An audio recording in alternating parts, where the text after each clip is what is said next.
Amazing. Great to have you all here. So thank you for joining. In the next 30 minutes, Sebastian's going to go over how to do this exact workflow with you guys. And whether you're a beginner or an expert, this is for you. Um, I'm just going to quickly pass it on to Sebastian and Matt from ThinkDiffusion to say hi and introduce themselves, and then we get started. We're just waiting for a couple of minutes to other people to join in. Yeah. Hi, everyone. This is Matt from ThinkDiffusion, one of the co-founders. How are you doing? We're just big fans here of the insane control and power of open source and Stable Diffusion. And we're, of course, huge fans of Sebastian and his teaching style and his dad jokes also. So we just wanted to, have a chance to bring everyone together to learn a fun technique all together live from the master himself. And as Aishna said, no matter if you're a beginner or a pro after this, you'll be able to do this technique yourself. And because it's open source, there are an infinite way so that you can like customize and add your own creative style to it as well. So if there are no other burning questions, I'd love to give it up to Seb. Thank you, Matt. So yeah, today we're going to transform characters with AI. And this image or this little GIF here is actually quite telling because our input image or input video, the walking man in the middle here, is what we're going to be using. And some of the examples out here that Matt provided to me here are some of the outputs that we will be seeing. Now, if you don't know me, my name is Sebastian. I have been working in design, marketing, advertising for about 20 years. And lately, I am teaching the world generative AI. So, if you want to learn more, check out my YouTube. I have, from the screenshot, it says 173 videos on generative AI, and most of them are video guides. So go check them out. Today, we're going to be doing some video to video. And if you follow along, you'll all be able to do basically what the little GIF is doing down there, right? So there are going to be links to everything. There's also a little text guide that Aishna is going to link to you that you can follow along, download all the files. Everything's going to be available, right? So when it comes to video AI, there are a couple of options to choose from. The most popular ones are Stable Diffusion. There's Pika, Runway, Luma. Sora is not available, but you've probably seen it in the feed somewhere. My personal preference is Stable Diffusion because it's quote unquote free, it's open source. You obviously need some hardware to run it. So you need GPU or a solution like ThinkDiffusion where you can do everything in the cloud. If you're using Pika, Runway, Luma, it's mostly it's text to video, image to video. It's paid and it's closed, so it's a proprietary solution. If you're using Stable Diffusion, you have control of everything. You can do, well, video to video, image to video. It doesn't matter. You can do mostly anything, right? So why do I prefer Stable Diffusion, right? So best control, you literally have the best control of all the AI tools out there when it comes to visual generative AI.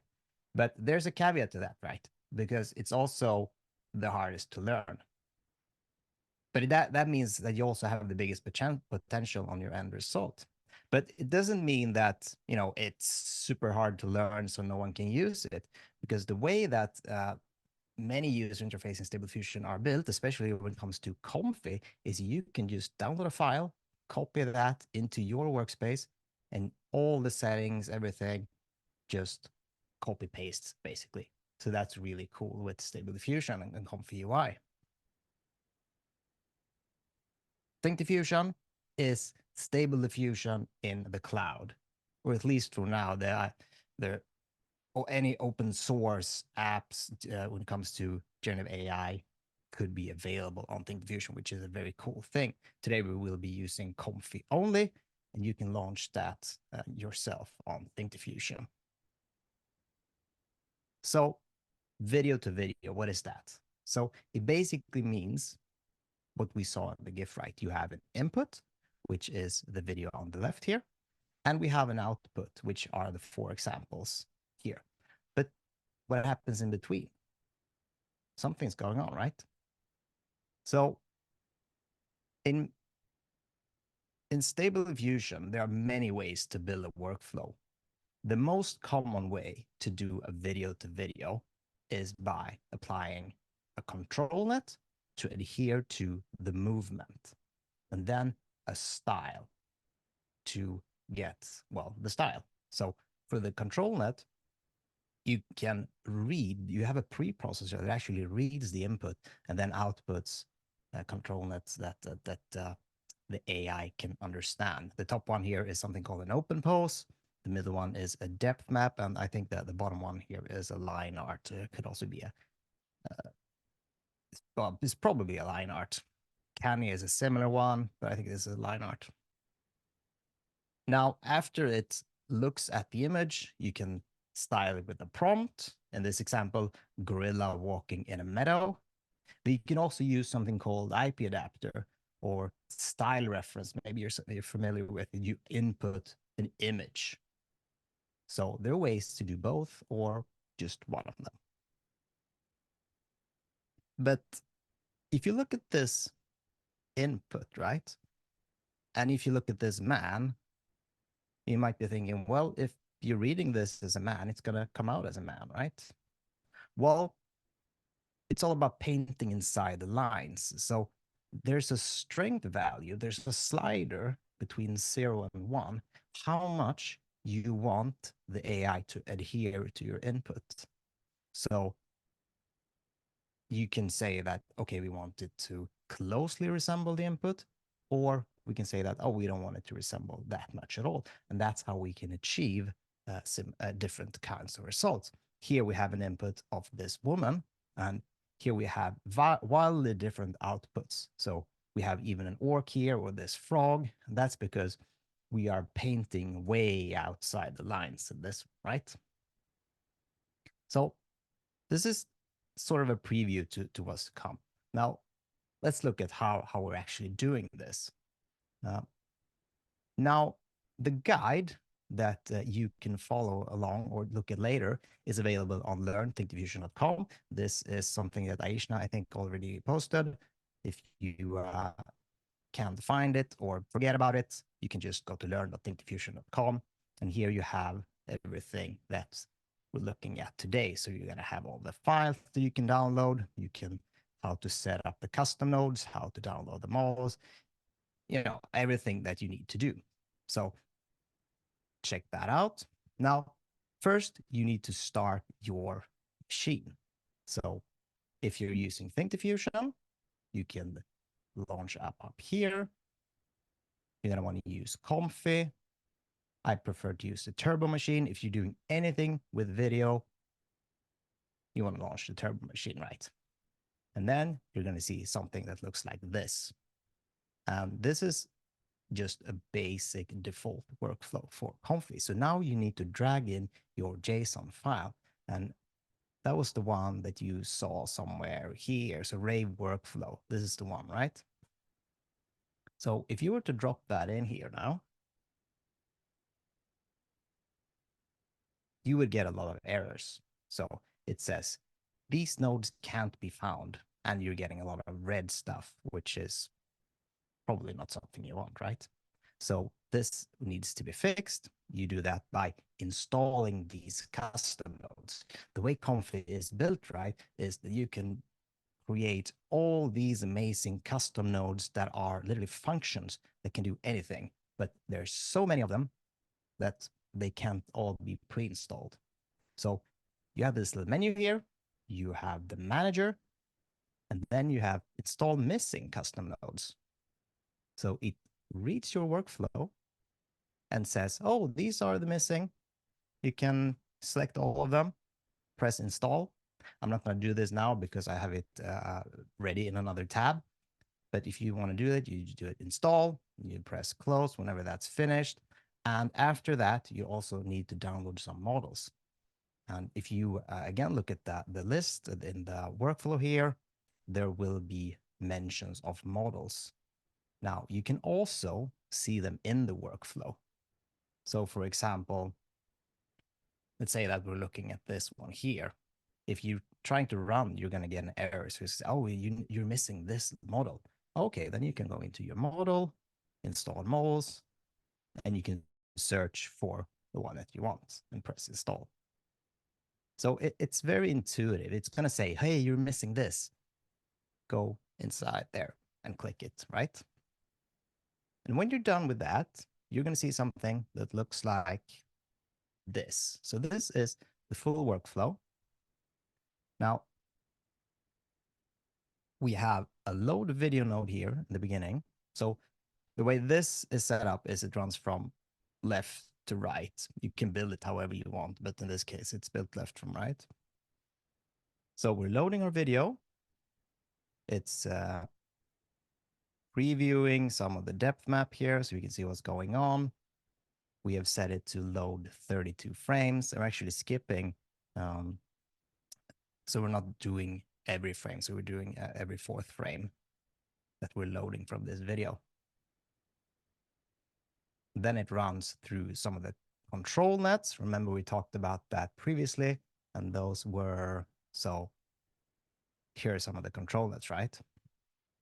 So it runs through them. A lot of this is automated. And then it runs through something called a Rave sampler.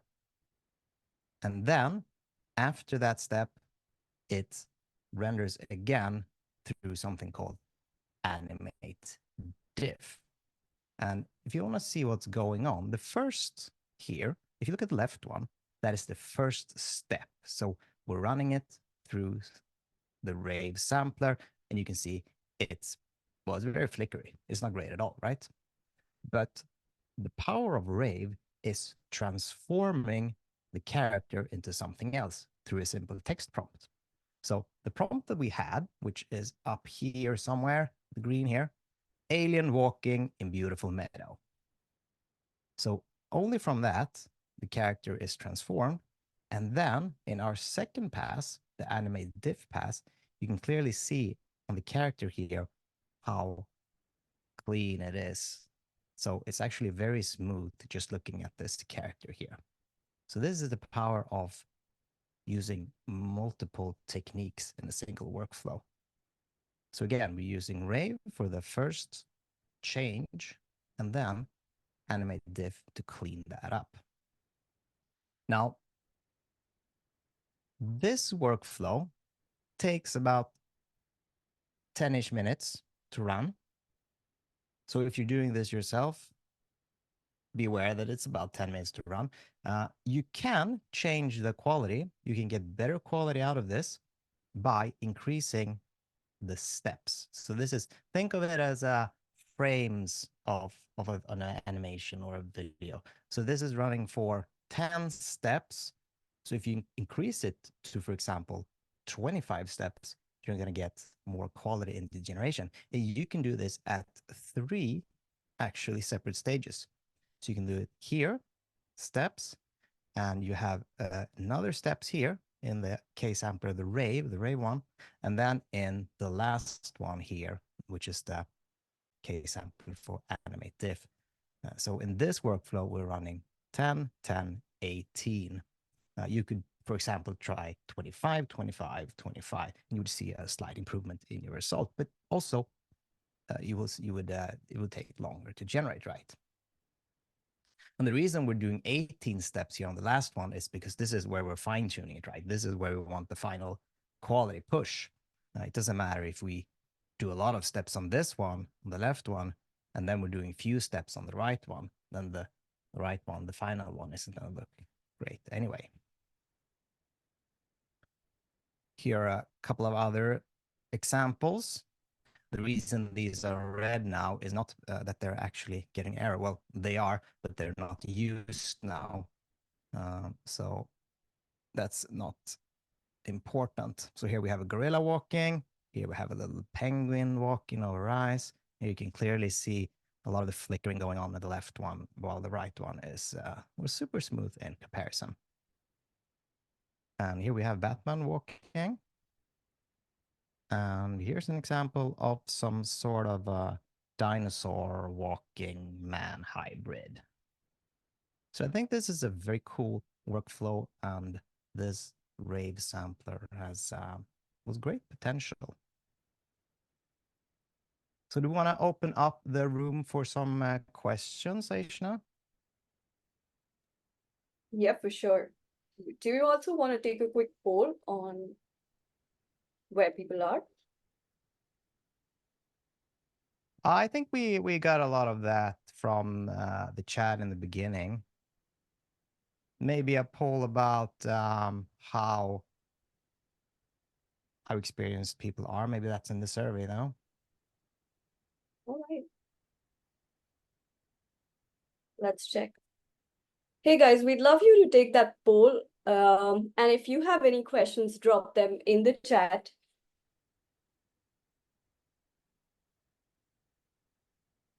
So Yalin asks, is there a way to separate the foreground and background in terms of the prompt provided? Yes and no. So not just from the prompt, but you can build a workflow where you have a segment mask where it actually separates the character and the background, and you could prompt for them separately. But that's quite of a more advanced workflow, but you could build that. So I would recommend Googling for ComfyUI segment mask or segment anything. It would take too much to go over that in this one.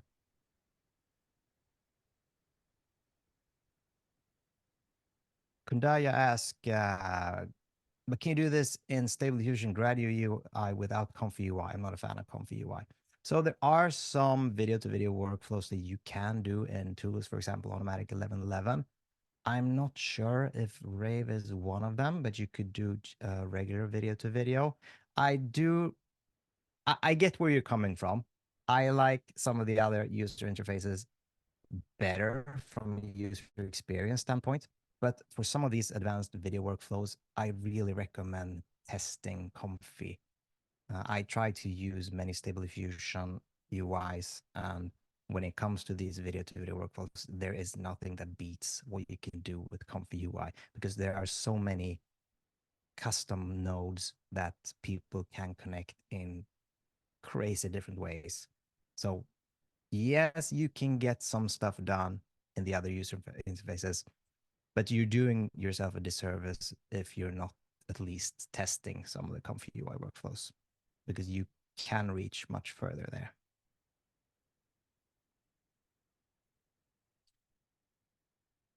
PMP asks if there's a limit in the length of the video to process. In this specific workflow, what's going on, right, is that there is a grid. The Rave sampler creates a grid, so there's a limit to the frames that you can do. Right now, it's set up to do 32 frames. You can do other lengths, but that's going to mess up the consistency a little bit. But feel free to test it out and see how it works for you.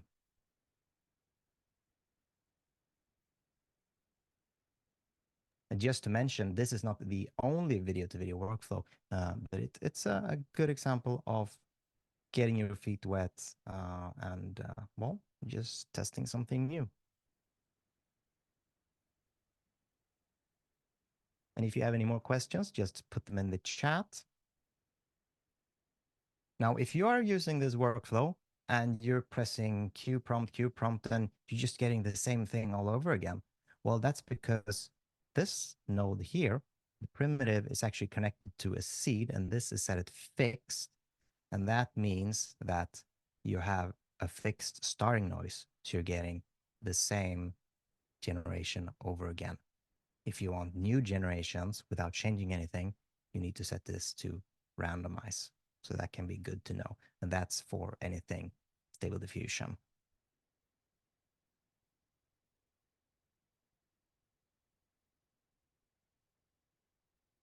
Peter Devine says he discovered prompt traveling today. This is something you would use on this workflow. I don't think, not in this specific workflow,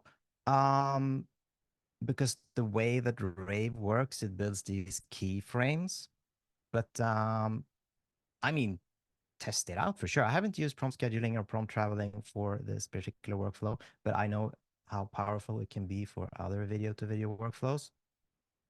You would do that. You would connect a new node in for the clip prompt here. So you would change that out to a prompt scheduling workflow instead. So prompt traveling is John Lawler actually asked us, what is prompt traveling? So prompt traveling or prompt scheduling is where you can set up a prompt based on keyframes. So let's say, for example, let's say that you have frame 0. So at the beginning of your video, you can say a man walking. And then at frame 20, you can say a gorilla walking. So then for 20 frames, you would generate a man walking. And then after 20 frames, you would generate a gorilla walking. So it's a way to change your prompt as you're working with the generation. And it's really cool. It's really powerful. And you can easily Google prompt scheduling and prompt traveling video-to-video workflow. I'm not sure. I think there actually might be one even on the Learn page. So be sure to check that out.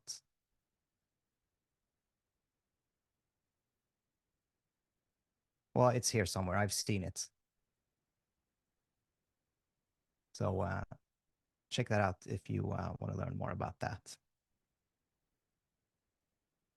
So Pablo asks, is there a way to test the generation to preview only one still? You can. So what you can do here is you have a frame load cap. So this is how many frames we're loading from this video. So we're doing 32 frames. You can set this to a lower value, but it will change the consistency of the output. So let's say that you set this to, a different value, and then you might have some warping in the movement. You will see the visual output. So you would see, oh, is this a gorilla? Oh, yes, it is. Then I can continue doing it. But the animation will change depending on how many frames you have, right? And that's specific actually for this workflow. If you're doing a video-to-video workflow without Rave, you can test by setting, for example, 12 frames and then continue setting more frames and you will get the same result. So we had a lot of great questions. I think I've covered many of them, most of them. If you feel that your questions haven't been answered, feel free to ask again. How are you feeling, Matt? Do you think we have missed anything? No, I think you covered pretty much all the general areas, I think, for someone to kind of start playing with this. And I think that your points and a lot of the questions here in terms of, can I do this and can I add that? That's sort of the power of Comfy, in that you kind of want to use Comfy to try to, incorporate some of these new ideas. And we'd love to see what you guys make, and build off of this. So. Right. And I heard something about you were going to provide afterwards in an email. Was it a discount code or a free trial? Yep. We'll be sending that information. And I want to appreciate everyone here for taking the time and enjoying this kind of cool technique with us. Nice, nice. So thank you. We got a final question here. Well, a couple, but let's start with this one. If I have a source video with someone speaking, will ControlNet be enough to map the lip movements to the new character? It depends. So if your character is, well, let's say they're close up like this. Hey, I'm close to the camera like this. Then yes, it's going to capture the lip. But if the person is further back, like I am right now, it's going to be harder. And then you might need to use a separate step like live portrait that you're mentioning to fix the lips. Because ControlNet has a little bit of an issue with lip syncing. PMP asks, when using ThinkDiffusion in the cloud, is there access to the models being used in the workflow? Yes, the models are available, and when they are not, you get them from the manager, like we talked about. So when you're missing a model, you go into the manager, install models, and search for the ones that you need right here. So this is like having your own local installation of ComfyUI.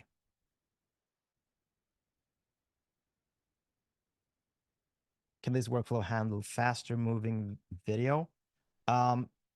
Yes, but it's going to be harder. Like the faster it goes, the harder it's going to be to catch up. But it's also about the controls, right? So if you increase the controller sliders, it's going to get that faster movement better, but then it's also going to be harder to get to something else. There's actually on the Rave GitHub, you can actually see some of the input video, and here's a little toy train, which is actually moving a little bit faster. And also these dominoes are fairly fast.